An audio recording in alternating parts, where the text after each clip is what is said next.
Sneasler is one of the most used Pokemon in Regulation H, with a ridiculously high 51% usage rate at a recent regional. Its signature move, Dire Claw, has even led to comparisons between itself and other Pokemon deemed unhealthy in past formats. Urshifu. Sorry about that. There are tons of arguments on whether Sneasler itself is unhealthy for the game, but today we are going to look past all that and discuss the ways that we can deal with Sneasler. We're going to be breaking this video down into two parts. The first off is how to actually keep Sneasler itself as the Pokemon in control, and the second one being finding ways to mitigate the impact of the RNG or mitigating the RNG from this Pokemon or just in general throughout the metagame. However, Sneasler going to be the main aspect of that section. Jumping right into things here, and perhaps one of the more up-and-coming approaches to dealing with Sneasler itself, getting around that commonly held focus sash, is the multi-hit moves in the metagame. We have seen a lot of uptick in loaded dice Dragonite for sure. That has been kind of on the uptick. We saw a lot in the last global challenge. We saw a lot. It really started in popularity around the Louisville regionals, in and around that time frame there, and it's just gone off ever since. This loaded dice Dragonite set with that scale shot hitting 2 to 5 times, obviously 4 to 5 times based on the loaded dice, and you're just capable of actually just taking this Pokemon down in one shot. So all you need to do is remove it once you get that scale shot off. The problem with this strategy does become you are left open a lot of the times with this Dragonite to that Dire Claw, and of course that's never fun, but that's is what it is. We're going to talk about mitigating RNG a little later on, as mentioned before, and a lot of these strategies that we're going to suggest here, guys, can be used in combination. So it's going to end up being like something that you're going to use to beat Sneasler, and then something that you're also going to use to mitigate that RNG, right? And it's going to be finding ways to have that kind of either in one Pokemon, bring it to 1 or 2 Pokemon, and be able to have a functioning team around it. It's only one Pokemon we're trying to deal with, and I don't frankly think it's that great of a Pokemon outside of that Dire Claw just being a nuisance to deal with. So I think Scale Shot, these multi-hit moves, are huge upticks in ways to beat it, because you don't have to worry about it getting 2 Dire Claws off, right? Normally it's got that Focus Sash. It's very hard to take down in one hit because of that, so it tends to get 2 Dire Claws off based on its speed. However, with these multi-hit moves like Scale Shot, it becomes a lot easier to deal with. It only tends to only get 1 turn on the field, and when it only gets 1 turn on the field, it's a very strong feature, just shutting down the RNG and just beating it itself in general. Other multi-hit moves like Dual Wing Beat have not seen as much usage, but I really think Dual Wing Beat needs to be used a lot more. It's a move that is pretty widely spread onto a lot of the flying types right now as well. And flying coverage is never a bad thing. Biggest issue with Dual Wing Beat is that accuracy at 90% and actually finding a Pokemon that wants to utilize it. Talonflame probably one of the more likely sources for that. Another option here is the Farigiraf. Of course, Farigiraf with the Twin Beam attack. Now, Farigiraf, unfortunately, not the greatest in this format right now, but I did want to just showcase another one of those multi-hit moves in Twin Beam that can actually deal with taking out the Sneasler. Moving on, we have Goldengo. Now, Goldengo is a Pokemon on its own that can deal with a lot of the variants of Sneasler. A lot of the variants on Sneasler, they're running, the Fake Out, the Coaching, the Protect, and then their 2 attacking moves are Dire Claw and Close Combat. And Dire Claw and Close Combat both do not touch Goldengo at all. So the only real concern you have to worry about is those Spam variants that end up running, have that Throat Chop option. Now, Goldengo can be built to live that Throat Chop, so that's not too big of a deal. And it pressures it back. Make It Rain hits incredibly hard. Shadow Ball is a very, very strong option as well. And then, of course, you can go Scarf, Nasty Plot. You can do a ton of things with this Pokemon. Very versatile Pokemon. One of the, of course, the best Pokemon in the format. I probably don't need to go too far into Goldengo. It resists both its stabs. And when you're a Steel type and you can't get hit by Dire Claw, it means you can't get dealt the RNG against you in that way. And then as a bonus, you can't get hit by the Close Combat and you completely wall out a lot of the variants.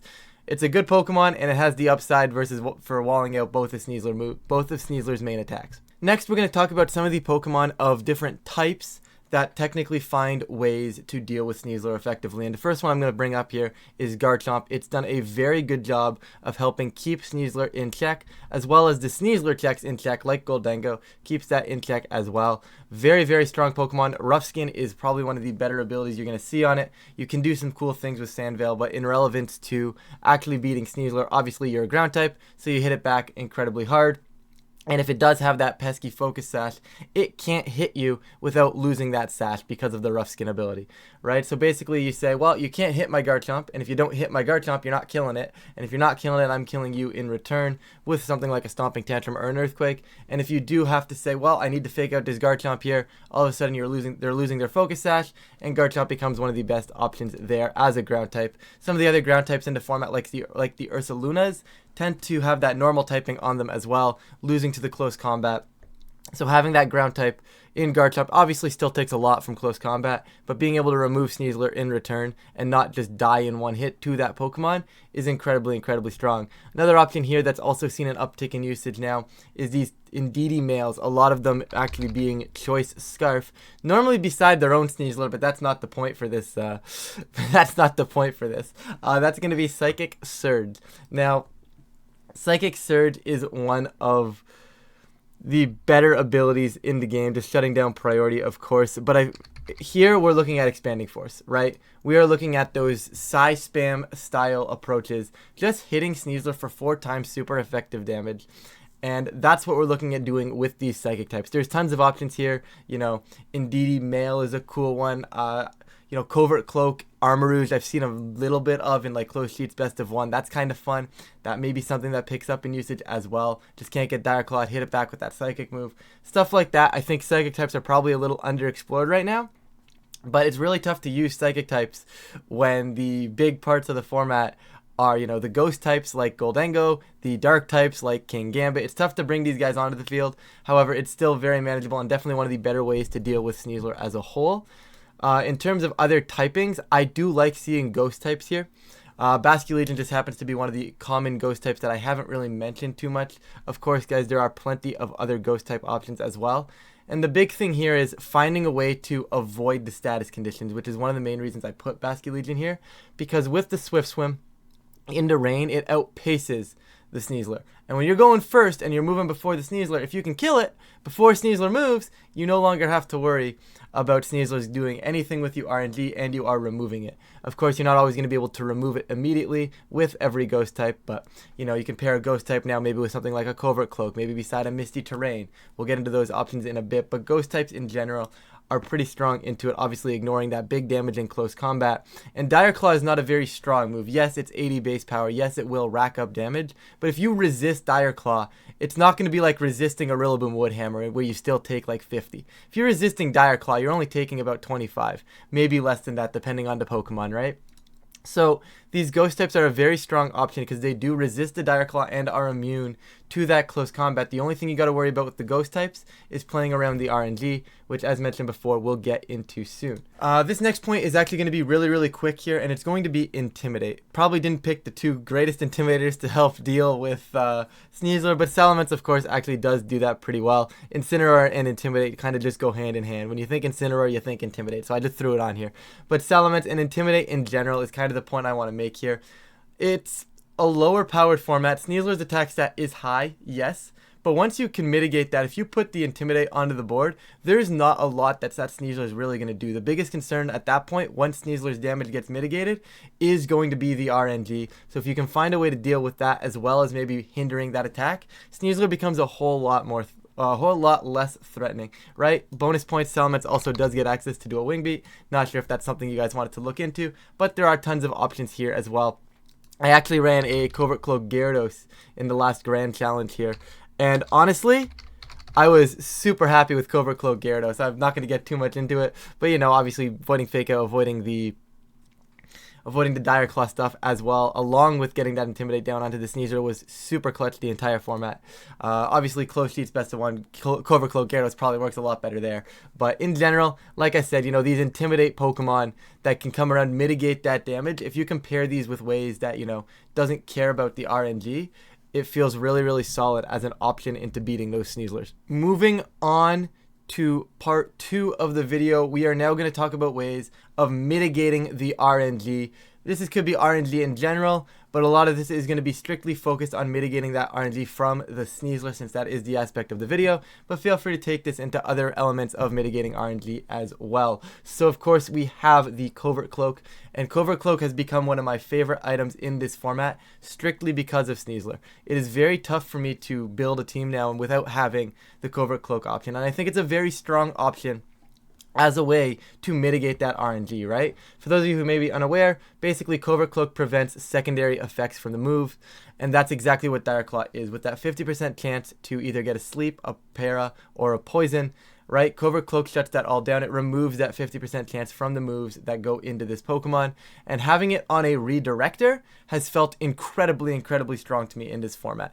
Obviously, I used Mugus with Covert Cloak out at the Louisville Regionals, felt really strong.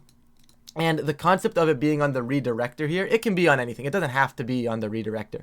But I like it on the redirection because now at any point in the game, it's, well, I'm just going to take your Dire Claw on my redirector here, and all of a sudden my other Pokemon doesn't need to hold the Covert Cloak anymore. It can do whatever it wants to do, and I'm going to keep you guys safe without risking myself falling to sleep. Very strong option here. Felt really good on the redirector, because the fun part about this is you also now can't get faked out. So you're always going to get that redirection off because of the Covert Cloak as well, which is just another added bonus to having something like the Covert Cloak on the redirection Pokemon. Now, granted, there's probably other Pokemon here as well. I know Volcarona did pretty well with a Covert Cloak out in the Lille Regionals. So there's tons of options for this, but Covert Cloak in general is one of the best ways to shut down Sneasler specifically. Moving on, we have the option of Misty Terrain. Now, Misty Terrain is not something we've really talked about a lot recently. We haven't really seen this ability take effect without Tapu Fini being relevant in the metagame.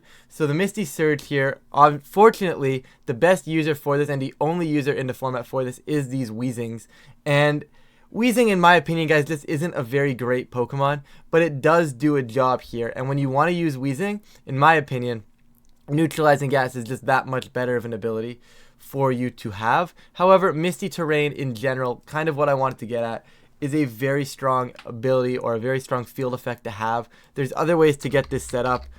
We saw Stefan Mott at the Louisville Regionals with the Misty Terrain on the Klefki, right? Just tons of options into mitigating the Sneasler, right? Priority Misty Terrain here. I believe Whimsicott also gets access to Misty Terrain. Yes, it does. All right. Like I said, you can try to get this up manually. It's one of the lesser used options just because you really have to dedicate a lot more to helping it deal with these. You know, you have to either tech a Misty Terrain, which takes up a move slot, which you don't really want to do, or then you've got to run a Weezing with probably one of its worst, less good abilities, because Neutralizing Gas is just that good, right? So probably not a great option, but it's definitely an option if you can find a way and you can find a team or find a Pokemon that really wants to have that Misty Terrain activate on it, because then you don't really care about wasting the move slot if it just is a very valuable move slot. We saw a Specs Ninetales with Misty Terrain as well do well in the Lille Regionals too, right? So there's tons of options there, finding ways to get this Misty Terrain on the field. And if you can find ways to do that, that just shuts down, you know, the RNG aspect entirely from Dire Claw, which is very strong. We are now going to discuss Lumberry, and Lumberry is one of the probably the original ways that people started dealing with this Sneasler, started dealing with those Will-O-Wisps in the format as well. But you can use it and primarily for Sneasler as well. Dragonite, one of the better Sneasler answers. We talked about it with the loaded dice set earlier, but once again, that original Dragonite in that format was the Lumberry on that Gabriel Agati, on that Palchua team, right? Rocking that Lumberry, being able to just, you know, eat the Dire Claw, get poisoned, whatever status happens to you, and then eat that Lumberry again, right? You know, you don't care about having the Dire Claw sleep you because you just wake up. Obviously, it only works once, unfortunately. You can only do so much with that. There's even a clip that was circulating online where the Dragonite got slept from the Dire Claw, ate the Lumberry, and then got poisoned by the poison touch of the Sneasler. So obviously, not a foolproof strategy here, but still very strong and very consistent as a whole.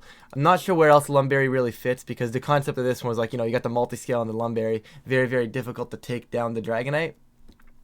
But I'd be curious to see if Lumberry creeps in elsewhere onto other options. But Covert Cloak, I think, is just that, you know, on a more slappable item onto teams where it's like, oh, I don't need a Lumberry. I can just throw a Covert Cloak and I'll feel a little bit better. I think Covert Cloak is probably a lot better. Covert Cloak multi-scale D-Knight is actually very interesting. I don't know why I just had that idea, but I'm intrigued. I might actually try that for like either the next DC or try to work that into one of the teams that I want to build future. But that sounds cool. And I think Electabuzz, guys, deserves a shout out here. And it deserves a shout out because of Vital Spirit, and it deserves a shout out because it's an electric type. Obviously, it gets the redirection as well. And the concept here is you are now able to, like a Moongus, redirect that Dire Claw into you, keep the rest of your team alive, and because you are an electric type, you cannot get paralyzed, and because you have Vital Spirit, you cannot get put to sleep. So the only status that the Sneasler can actually get onto this Electabuzz is that poison from the Dire Claw. And the way Dire Claw works is it's a 50% chance for one of the three, effectively making it a 17% chance for each one individually. And it doesn't take effect, the typing, until after it rolls that chance. So if I click Dire Claw into an Electabuzz, there's still that, if I could just hit the 17% chance to hit paralysis, and nothing would happen because obviously I'm an electric type and I can't be paralyzed. I could hit the 17% chance to roll sleep, and obviously nothing would happen because I'm Vital Spirit, right? So the way that interaction works, there's only a 17% chance you're getting paralyzed. It is one of the better options to mitigate that RNG coming out of Sneasler.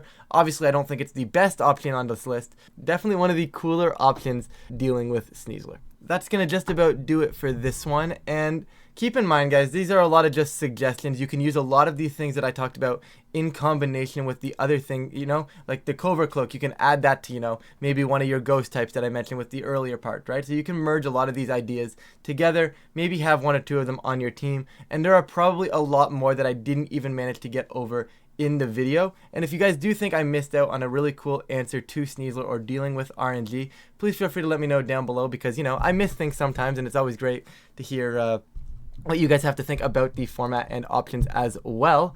But of course, guys, like I said, there's tons of options from Sneasler. Obviously, not one thing can't shut down every option from Sneasler, right? It's just unfortunately not possible. It still has the options for Throat Chop as well, so therefore Goldango can't be a perfect answer to it.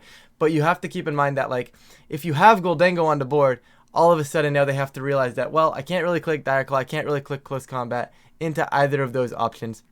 Right? So it's, well, you're taking away the options from the Sneasler, making it a lot harder for your opponent to use.